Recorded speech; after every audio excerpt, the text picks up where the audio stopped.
آپ کے پاس کھانے کو روٹی نہیں ہے, 2 بچے آپ سے پل نہیں رہے ہیں, جو اسلام بتا رہا ہوں میں آپ کو سمجھ میں آئے نہ آئے یہ آپ کا ہیڈک ہے, آپ نہ مانو اس کو, آپ چھوڑ دو اسلام کو, گورنمنٹ کی طرف سے کوئی پابندی نہیں ہے, لیکن آپ اپنی خواہشات کی بیس پہ اسلام کو چینج کرنے کی کوشش مت کرو.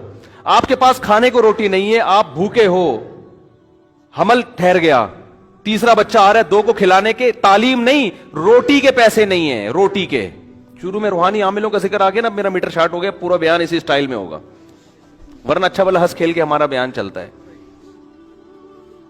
تو بلڈ پریشر ہائی ہو گیا, تو اب ساری سیٹنگ پورے بیان کی, کتنا اچھا پچھلے ہفتے آرام سے میٹھے میٹھے انداز میں بیان ہوا تھا, کیونکہ ابھی ایک بڑے بزرگ کو ہم نے دیکھا ایک روحانی ڈرامے کے ساتھ بیٹھے ہوئے نا, تو اس پہ میں نے کہا یار بس یار اتنے بڑے آدمی کو کیا ہو گیا یار. تو وہ روٹی کے پیسے اگر آپ کے پاس نہیں ہے, روٹی کے, آپ کے لیے کھانا مشکل, تعلیم اگلی چیز ہے نا, پہلے تو روٹی ہے نا, اور حمل ٹھہر گیا, اس بیس پہ گرانے کی اجازت نہیں ہے کہ کھلاؤں گا کہاں سے. سمجھ میں آ رہی ہے بات؟ آپ کہہ سکتے ہو کہ اگر اللہ نے کھلانے کا وعدہ کیا تو مجھے کیوں نہیں کھلا رہا, میں کیوں بھوکا ہوں, آپ کہہ سکتے ہو نا. ارے قرآن کہتا ہے کہ اپنی اولاد کو اپنے ہاتھوں سے قتل مت کرو, نحن نرزقکم وإیاہم, ہم تمہیں بھی روزی دیں گے اور ان کو بھی. تو انسان کہتے ہیں اللہ روزی نہیں ہے تبھی تو ٹینشن میں ہوں, بے روزگاری, دھکے کھا رہا ہوں, ادھر جا رہا ہوں ادھر جا رہا ہوں, مسائل ہیں, اور تو کہہ رہے میں دوں گا. کیا خیال ہے؟ تو کہاں سے دے رہا ہے؟ یہ تو ایک نئی ٹینشن ہو گئی. میرے پاس فون آتے ہیں, بھائی اب 2 بچے ہیں, اب مفتی صاحب حمل ٹھہر گئے, کیا کریں بھائی, یہ تو ہمارے تو فیسیں ہی پوری نہیں ہو رہی, ہمارے تو خرچے پورے نہیں ہوگی. میں کہتا نہیں بھائی, اس بیس پہ آپ نہیں گرا سکتے, صبر کریں بس, اللہ پہ توکل. یہاں توکل فرض ہے. سوال یہ پیدا تو اللہ نے تو وعدہ کیا تھا اللہ کھلائے گا, تو کھلا کیوں نہیں رہا؟ آئی بات سمجھے؟ تو یہ خوب سمجھ لو, اللہ نے جو وعدہ کیا نا کہ کھلاؤں گا, اس کا مطلب پتہ ہے کیا ہے؟ آپ کو سن کے افسوس بہت ہوگا اس کا مطلب سن کے. اس کا مطلب ہے اگر میں چاہوں گا میں کھلاؤں گا, اگر میں چاہوں گا, نہیں چاہوں گا تو نہیں کھلاؤں گا. اس کا یہ مطلب ہے, سمجھ رہے ہو؟ اب سوال پیدا ہوتا ہے اللہ پھر ایسے وعدے کا فائدہ کیا؟ یعنی یہ تو وعدہ ہی نہ ہوا نا.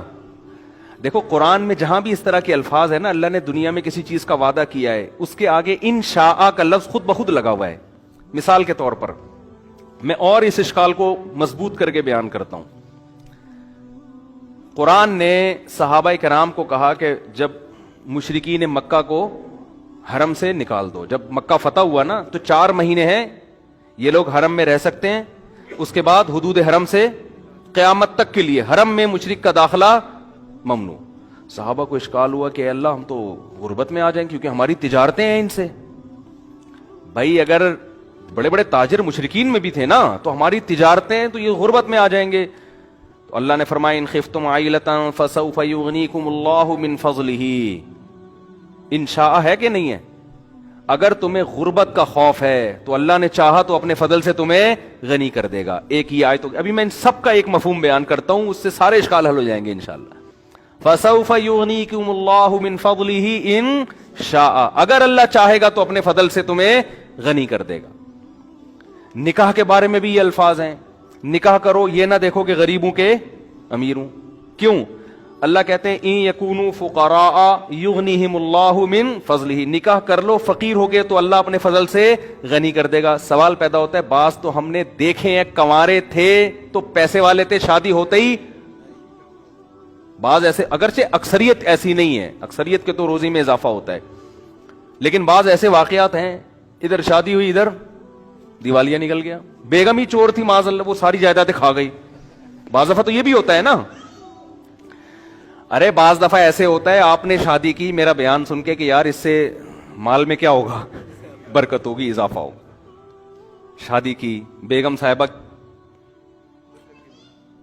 کوئی خدا نخواستہ کوئی چور خاندان سے ان کا تعلق, ایسے لوگ ہیں ہمارے علم میں, پورا زیور کھا گئی, سونا کھا گئی جو مہر میں دیا تھا, اور بھی چیک سائن کروا کے پوری جائیدادیں کھا کے آپ روڈ پہ گٹر کے ڈھکن پہ بیٹھے ہوئے اور 4 شادیوں کے فضائل بیان کر رہے ہیں. ایسے واقعات ہی ہوتے ہیں. تو ظاہر ہے آپ کو خیال ہوگا کہ یار اگر اللہ نے تو وعدہ کیا ہے کہ میں نکاح پہ غنی کر دیتا ہوں, تو یہ غنی تو نہیں ہو رہا ہے. ایسے واقعات ہیں. بچہ پیدا ہوا, پہلے ایک کا خرچہ نہیں تھا, اور مسائل کھڑے ہو گئے, ایسے واقعات ہوئے ہیں. سمجھ میں نہیں آ رہی میرا خیال ہے بات. اسی طرح قرآن کہتا ہے وما من دابۃ الا علی اللہ رزقها, زمین پہ کوئی چوپایا ایسا نہیں ہے جس کا رزق اللہ کے ذمے نہ ہو. لیکن ہم دیکھتے ہیں جانور بھوک سے مرتے ہیں. سمجھتے ہو, جانور بھی بھوک سے مرتے ہیں, ایسے جانور ہیں. انسانوں کی خطاؤں سے بھی مرتے ہیں. تو خوب سمجھ لیں, قرآن میں جہاں بھی اس قسم کے وعدے ہیں اس کا مطلب ہے اگر میں چاہوں گا. اب سوال پیدا ہوتا ہے کہ اگر اللہ کے چاہنے سے ہی ہے تو پھر وعدہ تو وعدہ نہ رہا نا. دیکھو, آپ نے کسی مزدور کے ذمہ ایک کام لگایا, مزدور کو آپ نے کہا کہ یار یہ 10 فٹ کا گڑھا کھود دے, میں تجھے 1 کروڑ روپے دوں گا.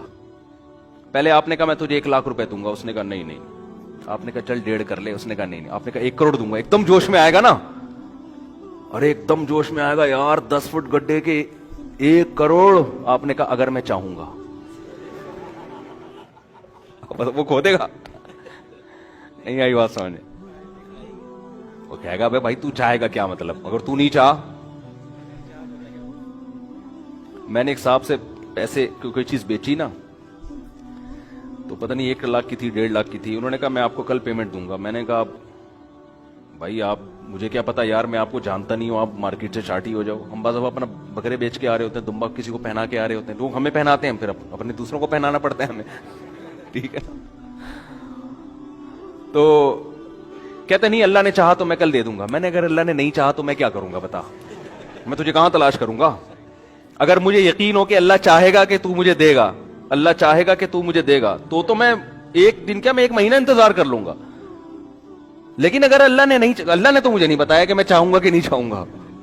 اگر اللہ نے نہیں چاہا تو میں تو تجھے فون کروں گا بھائی میرے پیسے دے, تو کہے گا اللہ نے چاہا ہی نہیں. کیا خیال ہے, ہمیں کیا ملے گا. اب جب ہم لوگوں کے بارے میں یہ بات سوچتے ہیں, یار یہ کیوں اٹک رہا ہے یہاں پہ,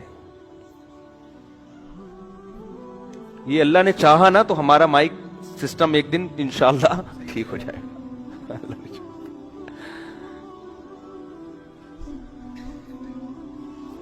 تو اب شوگر ہے, صحیح ہو گیا, صحیح ہو گیا, بس بیٹھ جاؤ, بیٹھے خراب نہ ہو جائے. تو اب سوال پیدا ہوتا ہے کہ اللہ نے جو اتنے وعدے کیے, یہ کرو گے تو یہ ملے گا, یہ دنیا کے وعدے, تو اس میں علماء کہتے ہیں ہر وعدے کے ساتھ یہ جڑا ہوا ہے انشاء. اللہ نے رزق کا وعدہ کیا, اللہ کے ذمے ہے, اور اللہ دے گا بشرطے کہ اللہ چاہے گا. تو اب اللہ چاہے گا ہی, پر جب چاہت پر ہی ہے تو پھر مطلب کیا ہوا. تو یاد رکھو یہاں جو اللہ چاہے کا مطلب وہ نہیں ہے جو ہم سمجھ رہے ہیں, اس کا وہ مفہوم نہیں ہے جو ہم کلام الناس میں, عام لوگوں کے کلام میں مفہوم لیتے ہیں. علماء کہتے ہیں جہاں بھی قرآن میں آتا ہے نا, قرآن میں آیا کہ مشرکین کو حدود حرم سے نکال دو, غربت کا خوف ہے تو اللہ چاہے گا تو غربت دور کر دے گا. تو یہاں اصل میں یہ سمجھایا جاتا, نکاح کرو, فقر کا خوف ہے تو اللہ چاہے گا تو فقر دور کر دے گا. یہاں اصل میں یہ فلسفہ سمجھایا جا رہا ہے کہ غنا اور غربت اس کا نکاح سے تعلق نہیں ہے, اس کا اللہ کی چاہت سے تعلق ہے. اگر نکاح اس خوف سے نہیں کیا کہ میرے پاس پیسے جمع ہو جائیں گے تو اللہ چاہے گا تو ہوں گے, نہیں چاہے گا تو نہیں ہوں گے. تو اللہ کی چاہت حاصل کرنے کے لیے وہ کام کرنا جو اللہ کی مرضی کے خلاف ہو, تو اس میں اللہ کہاں چاہے گا, اور اگر چاہے گا تو تمہارے نقصان کے لیے چاہے گا. پھر وہ سمجھ میں آ رہی ہے بات کہ نہیں آ رہی. اس کا تعلق کیلکولیشن سے, اسباب سے نہیں ہے, اس کا تعلق کس سے, اللہ کی چاہت سے. تو جب آپ کو پتا ہے کہ اس کی جیب سے پیسے میں اس کی مرضی کے بغیر نہیں نکال سکتا, تو اس کو اس کی نافرمانی کر کے اگر میں پیسے نکال بھی لیے میں نے, تو وہ پیسے مجھے راس نہیں آئیں گے, وہ میرے لیے فائدے کے بجائے نقصان. اور اگر اس کو خوش کر لیا اور یہ پیسے مجھے نہیں دے رہا, مجھے پتا یہ غیرت مند آدمی ہے, احسان فراموش نہیں ہے, اس کا مطلب نہ دینے میں میرا ہی فائدہ ہے, یہ مجھے کسی اور طرح سے آزما رہا ہے. سمجھ میں نہیں آ رہی بات, میرا خیال ہے. اس کی مثال ایسے جیسے گناہ, دیکھو رشوت لینے میں پیسے ملتے ہیں زیادہ, حرام کاری میں پیسے زیادہ ملتے ہیں کہ نہیں ملتے, حلال میں اکثر پیسے کم ملتے ہیں انسان کو. لیکن جب آپ نے ناجائز کر کے